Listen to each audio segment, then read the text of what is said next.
crafty friends, it's Anna here, and today I have another fall layout for you. This one was created with November Foxbox, and this Foxbox is a subscription, a package that comes to your doorstep each month, and you will get a selection of those acrylic titles and shapes called perspectives. And if you opt for it, you can also get the bigger version with stencil and a fussy cut sheet. This is a November Fox box, so it's filled with fall elements, and I decided to create a light and airy layout with a little bit of mixed media. I reached for yellow mist, and this one is the old stash of mine from Shimmers. I'm not sure if they make this color. I don't even remember the color name, but you can use any other yellow mist you have on your hand. I don't know why I used the yellow, I think the most. So it was the only one that I have left in my stash. And that's why I reached for this one, and I have it like for several years. I sprayed in the corners and added some splatters. I left it to dry, but because of the splatters that are bigger puddles of liquid, I reabsorbed the moisture with some paper towel, toilet paper, let's be honest. And this is the stencil you get in your November Fox box.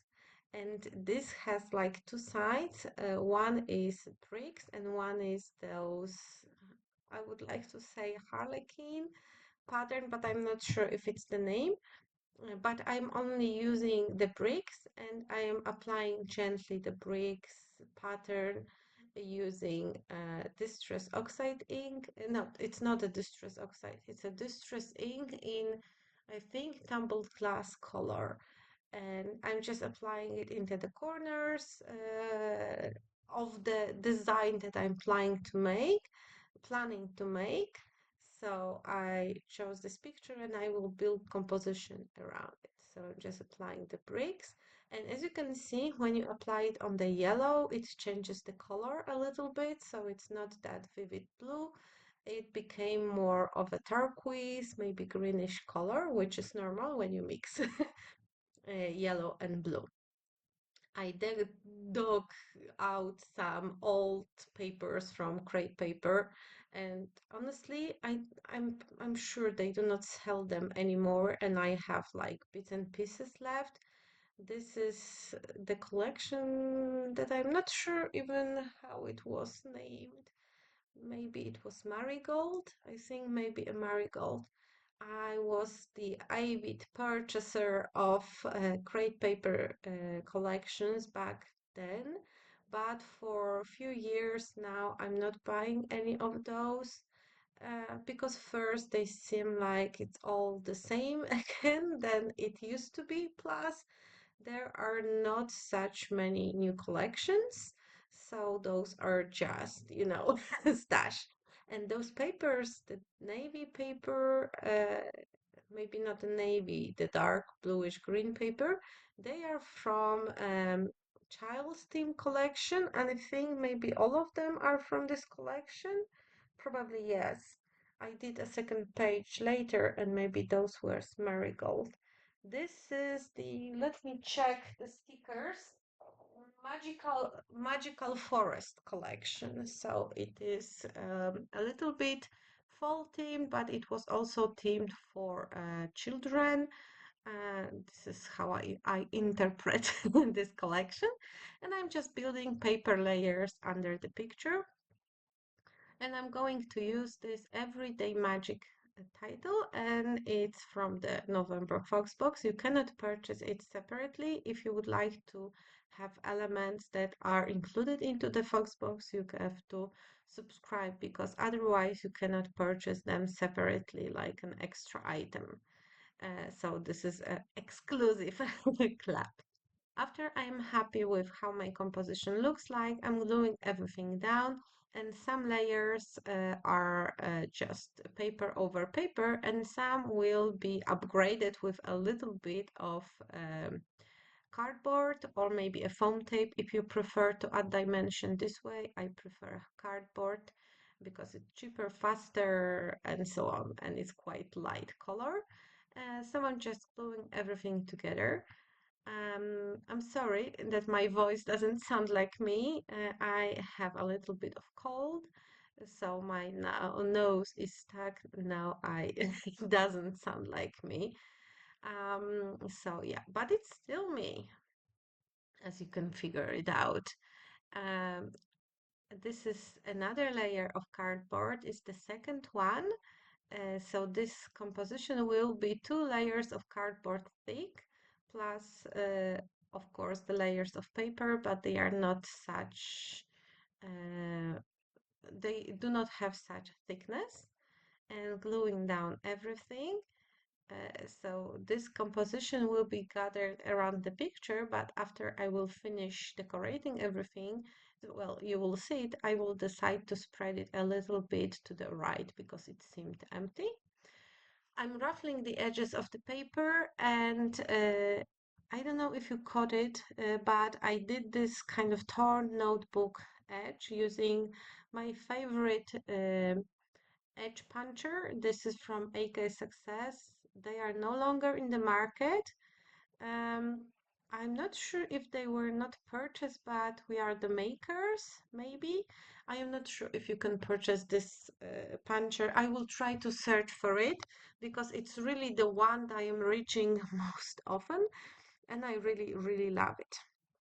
I'm gluing down my acrylic title, and under the word magic I added a layer of foam because it is kind of overlapped onto the picture, and the picture is already 2 layers of cardboard above the surface, so I needed to level everything up. I have seen girls from the design team backing the word day with pattern papers, and it really looked fun. So maybe this is also an option. And here you can see on the left other acrylic titles that come with this collection. And here are some elements that I fussy cutted from this fussy cutting sheet. It's called paper snips, and I think the number is 82. And some of them you can purchase separately, and there are plenty to choose from, and they all have like a whole sheet of elements for fussy cutting. Mm, so they are very versatile. Of course, you have to spend some time fussy cutting those. So if you don't like fussy cutting, don't purchase them, but they are cheap and super efficient way to spread your compositions. I'm gluing down some leaves that I fussy cutted from this sheet. There is also some acorns and mushrooms, but I decided to keep it more mustard yellow bluish instead of adding a lot of other fall colors. So I'm just trying to keep it up to minimum, adding some oranges. And I also have those acrylic leaves and acorns. They are from the kit too. And I'm gluing them down on the corners of my composition. Leaves on the bottom right and acorns on the top left corner of the composition. One of the papers also holds those rainbows, and I cut it out the rainbow, but I opted for removing the dark red layer. So you will get the rainbow without the top layer, and I'm gluing it down. So after adding some bits and pieces from paper snips and this rainbow, I will continue decorating this layout with elements from Magical Forest collection. So I have those chipboards from this collection. As you can see, they lost the thickness. That's why I always say that add extra glue to any sticker, because with time they will lose stickiness. And as you can see, even the protective layer for the stickers peeled off, and it's no longer connected with the stickers. And the stickers have a very, very little amount of stickiness. So I for sure need to add extra glue, and for some of them I'm adding a foam because layer of cardboard still needs its own dimension. I know, I know. I don't keep my layouts in pockets. That's why I don't have to limit myself with thickness of the project. And I'm going through the same sheet of stickers. Those are 12 by 12 cardboard stickers. I also have some smaller 6 by 12, and one of them is Magical Forest. And this one, I think it may be Marigold. Maybe that's why this name was somehow present in my mind, and I chose this camera. They share similar color palette, but Marigold has a lot of pinks, which this collection doesn't have. It has more like a Victorian dusty pink, I would say. But I really like that there are mushrooms, some forest creatures that matches the vibe of my page, because I took this picture during a fall photo shoot in the nearby forest. Each year I gather my girls, we go to the forest to pose for a few photos. Um, so I will have something to scrapbook. And this is from the last year, because this year we have only just got the golden leaves. The fall is kind of late here, I would say. Well, not the fall itself, but the signs of fall. Many trees still have leaves, which is unusual for this time of the year. So we haven't been on the forest photo shoot this year yet, but I'm planning to do so in upcoming days. I'm cutting out some mushrooms from one of the papers from Magical Forest collection, and because they matches with colors to what I'm kind of cooking up here, they have very muted colors, which I'm happy with because I wanted to avoid this dark red. I'm fussy cutting another rainbow, and again I will be cutting off this dark red color because it's quite a strong color accent, which, as you know, doesn't fit my color scheme. I was trying to fit it here on or there, but I decided not to add this rainbow, I think. Yeah, I think I didn't add it in the end to take a little break for my voice. So I'm continuing with decorating everything, and I feel like it's almost done here, but I still felt that something is missing. And even adding more and more elements around my picture wasn't doing anything good for my vision. That is the moment that I decided I need to add something on the empty right side, because my composition is slightly tilted to the left. Well, before I did it, I added some enamel dots. They are also random enamel dots from older stash. I just keep all of my enamel dots together, and some of them no longer have their original packaging. I think this is some simple stories, maybe, but I'm not sure. The color is this kind of emerald green that I was aiming for. So I'm just adding those here and there for more details. And this is where I thought my page is finished, but no, this is where we are going with the side. And I'm again took my favorite puncher. I'm doing the edge of torn notebook. This is such a versatile thing, like it can work to many other themes. I have few more punches, edge punchers, and I had the time when I was collecting Martha Stewart's punchers. They were such an in fashion in Poland many years ago, and I have the sets of the edge and corner punchers, which I honestly don't think if I ever used to make the whole frame, but I had them, which is something, each scrapbooker did.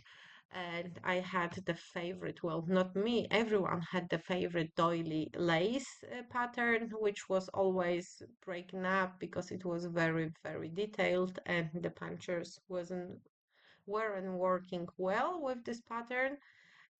But this was the era when I've got this one, and it still holds, but all the Martha Stewart punchers are not. It was just not my style doing doilies, but I was carried away because everyone was doing so. So this is sort of my scrapbooking journey, trying things because everyone was doing so, everyone loved it, so I wanted to have it too. But in the end, I just didn't use it that much. Some of them I still keep, some of them I gifted, resold, some of them are broken like doily lace. So yeah, uh, now I'm more careful with what I'm buying because I know what I like and I know that some things I will not use. Even though I feel tempted to buy them, I just kind of control myself not to do so. So I'm just decorating this edge. I added 2 strips of paper. I added some embellishments. They are from exactly the same sheets that I used for the main composition. Added acorns, and I'm finishing everything with um, enamel dots to blend everything together. And now I'm happy how it looks. Here are some close-ups of the finished design. I will leave you the links in the description box for the Fox box if you wish to see how much it would cost you to subscribe. If you like using titles like this is really a great source. You can also purchase separate acrylic shapes there.